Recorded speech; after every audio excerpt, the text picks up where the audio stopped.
मरवत साहब, क्या वजह है कि ट्रस्ट का फुकतान सुप्रीम कोर्ट के ऊपर आप लोगों का इस हद तक है कि एक तरफ फुल कोर्ट का मुतालबा, दूसरी तरफ आप लोग कहते हैं कि इस बेंच के अंदर चीफ जस्टिस साहब ना बैठे और सीनियर मोस्ट जज भी ना बैठे इसके अंदर? ये जो मसला है इसको मेरा ख्याल है कि गलत एंगल से देखा जा रहा है।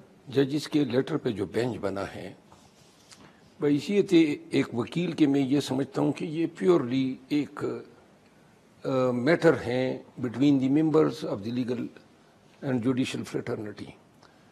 ये जज साहबान ने लेटर लिखा, इसको सियासी रंग देना, इस पर किसी पार्टी की चाप लगाना या इन जज साहबान को अलाइन करना किसी पार्टी के साथ जो अभी तासुर देने की कोशिश हो रही है, ये गलत है।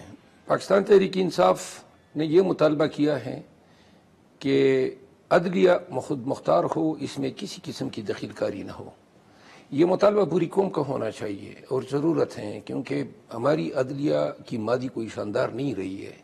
हमेशा जब भी इस तरह अथॉरिटेरियन रिजीम्स आई हैं या डिक्टेटरशिप आई हैं, अदलिया ने कुल के डिक्टेटर्स का साथ दिया है और वजह यही रही है कि दखलकारी हुआ करती थी, मैनेजमेंट हुआ करती थी।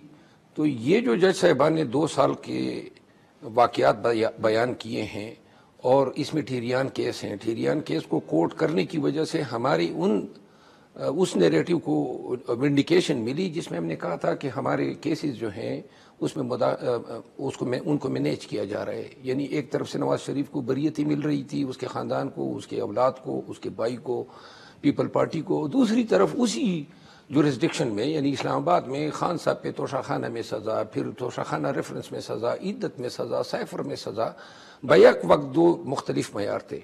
और इस लेटर ने ये चीज़ वाज़ेह कर दी कि ये जो इंटरफेरेंस थी वो इसके पीछे मुहर्रिक यही था कि किसी भी तरीके से खान साहब को जो है वो जेल में नज़रबंद रखा जा सके और उनके केसेस पे असरअंदाज हुआ जा सके। लेकिन अब जो नून या दीगर अनासर ये कोशिश कर रहे हैं कि पाकिस्तान तहरीक इंसाफ जो है वो किसी भी हवाले से सर, लेकिन आप कह रहे हैं कि ये जो खत लिखने वाले जज साहिबान हैं इनको सियासत के साथ इनके हवाले से सियासी इल्जामात लगाए जा रहे हैं।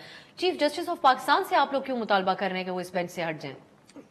नहीं, अगर फुल कोर्ट है फिर तो देखिए। लेकिन अब आपकी जमात की आजकल समझ नहीं आ रही हमें मरवत साहब, ये मुतालबा आपकी जमात की तरफ से ऑफिशियली किया गया कि चीफ जस्टिस ऑफ पाकिस्तान इस इंक्वायरी से हट जाए। नहीं, मेरा ख्याल ये नहीं है कि ये इसमें पीटीआई की वजह से चीफ जस्टिस को हटना चाहिए। मेरी ज़ाती तौर पे खुद मैंने अपनी रिजर्वेशंस का इज़हार किया है चीफ जस्टिस साहब के हवाले से। लेकिन ये जो मैटर है ये अदलिया की आज़ादी का मसला है, इसमें दखलकारी का मसला है। ये पूरी फुल कोर्ट बैठे हैं और चीफ जस्टिस साहब के हवाले से जो तहफ़्फ़ुज़ात है पाकिस्तान तहरीक इंसाफ को, वो बार बार पीटीआई और खान साहब और हम इनका इज़हार कर चुके हैं। मैं ज़ाती तौर पे बहैसियत वकील समझता हूँ कि फुल कोर्ट हैं तो फिर ये फुल कोर्ट ही होनी चाहिए। अब मुझे मेरी ये कंफ्यूजन भी दूर कीजिएगा मरवत साहब, आपकी जमात की तरफ से आज फोकल पर्संस की लिस्ट में से आपको निकाल दिया गया। जमात तो नहीं, कहा यह जा रहा है कि बानी की तरफ से हटा दिया गया। ये आपका इस पे क्या रिएक्शन है? मैं कौन सा अक़वाम मुत्तहिदा का जनरल सेक्रेटरी लगा था? 6 लोग हफ्ते में मुलाकात करानी होती है और 6 फोकल पर्सन लगाए हैं, यानी एक शख्स एक बंदे की मुलाकात करा सकता है। ये कोई दूसरी बात ये खबर गलत है जो आप फरमा रही हैं, ये झूठी खबर है।